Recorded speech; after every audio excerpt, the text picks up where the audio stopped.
where do people get stuck in marketing, and how do you get them unstuck? Yeah, get stuck a lot of places. But I think the number one thing is really just understanding, like the front end and back end of their business.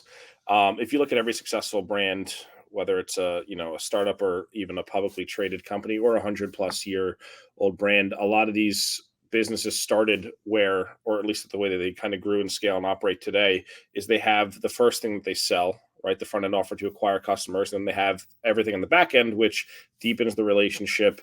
And that's where a lot of the profit comes in. And a lot of times what people do, especially in the world of e-commerce, is like, oh, I have a store, I have a Shopify site, and I have 100 products. And why am I not a millionaire yet? And it's like, well, okay, what's the strategy here? Like, how are we acquiring people? Like, what do we want to lead with our marketing efforts? Like, how do we want to create a system and a funnel to attract the right kind of people who are going to become lifetime buyers? So a lot of times just figuring like that out, that's something that people never stop and think. They just say, oh, I'll just throw up some products on my site and hopefully, it scales, and they're surprised when it doesn't. Yeah.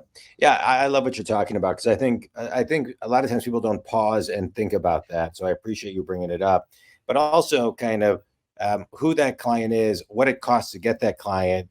But I think to your point, I think one of the things people don't think about enough is the lifetime value of that client, and how to keep them coming back. So that's great. All right, good. Thank you for that. I appreciate it.